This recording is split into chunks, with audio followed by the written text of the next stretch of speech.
All right. Thank you for tuning into another episode of NFL Live Stream of Consciousness. I'm rocking with you here on a Sunday night. The combine is over. This is not the podcast about combine times. If you're looking for that, you have come to the wrong place. I learned long ago that the combine doesn't really matter. So, I mean, for some guys, you want to see if they run as fast as they look on the field, but I don't really think it matters. I remember being young in college. Shout out to my squad from college, watching the combine and the year that Quentin Jammer got drafted. So he got drafted and Terrence Newman got drafted as well. Quentin Jammer went higher. And I thought, oh yeah, Quentin Jammer, he's younger. He was 3 years younger, better combine numbers. Quentin Jammer is obviously the pick. I think Newman played 8 more seasons than Quentin Jammer, multiple time Pro Bowler. I don't think Jammer ever made the Pro Bowl. So like all that stuff, to me, it doesn't matter, So, it's primetime television, but it doesn't matter. Big stuff coming on. First thing, it looks like Aaron Rodgers is going to make his decision by Tuesday. So this is Brett Favre light. Brett Favre would retire and then come back in the middle of the offseason. Almost like he didn't want to go to mini camps. This is back when two-a-days were still a thing. So maybe that's what he was trying to duck. But yeah, Aaron Rodgers says he's going to have a decision by Tuesday. I think he's the first domino to fall if he retires, or if he says he wants to play, but he doesn't. He wants to play somewhere else. And that starts the cycle. Reading that the Commanders have been very aggressive, going after Deshaun Watson, going after Russell Wilson, calling about Kirk Cousins.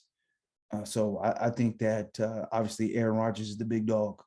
Whenever he decides what he wants to do and where he wants to go, it just all flows from there. So I think that's going to kick off free agency in earnest. You have a lot of news, particularly coming from the Cowboys way. It looks like they're going to release Amari Cooper and DeMarcus Lawrence. So both of those players are scheduled to be released. It makes some sense. Amari Cooper, with as deep as their receiving core is, I don't see why they would need him at the price tag that he's being paid. I think the one thing that has been shown this year with the Super Bowl going to the Rams is that having star players in multiple positions at your team makes more sense than having concentrated stars in one area. And their receiver group, anytime one guy went out, they kept carrying a beat. They had the young guy Wilson, obviously Gallup, obviously CeeDee Lamb. So it's just like, why pay all this money for Amari Cooper when you have these young bulls ready to go who are going to be cheaper? That $20 million could be allocated somewhere else. And they're trying to trade him. It doesn't look like there's going to be a trade for him. I was arguing with a couple of my Raider brethren about Amari Cooper's price tag, and I still think he's probably going to get 15 to 20 million.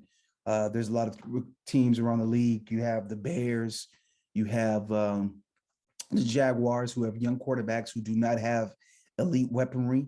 And as a quarterback, you need to help your quarterback with weaponry. We saw that with the Bengals this year. There was a argument, should they take Chase or Sewell?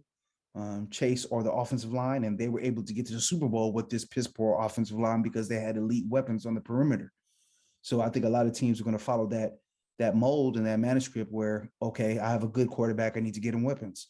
So I think definitely those two teams should be lining up to pay him top bill. And there's a lot of other teams such as the Raiders who need number one receiver as well. So I definitely think he's going to get paid. DeMarcus Lawrence is going to find a market as well. A lot of teams need pass rushing. You have the young boy that they had, the rookie who Michael Parsons, who set all types of records, who a lot of football guys, respected guys like Greg Cosell said he reminds them of Lawrence Taylor. Lawrence Taylor, LT, the most dominant football player probably maybe ever. So,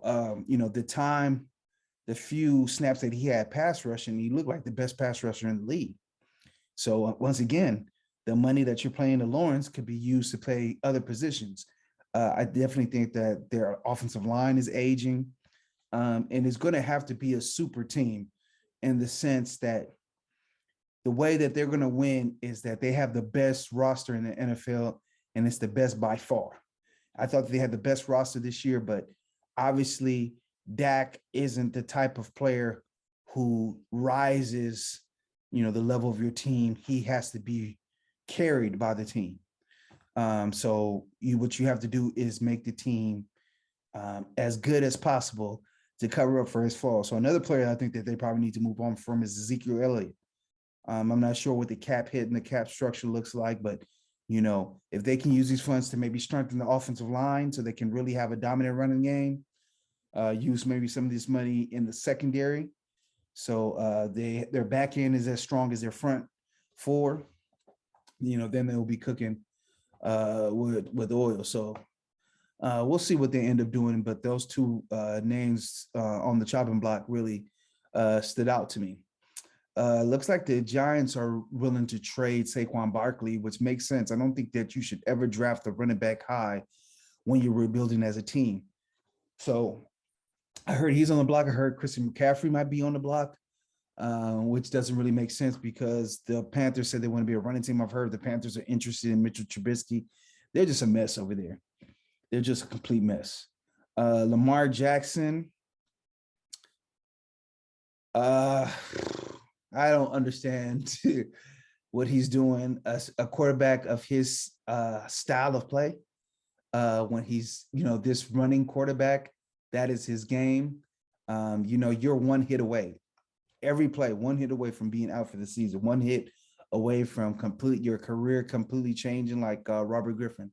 So why would you risk it? Why would you ever put yourself at the mercy of that one hit?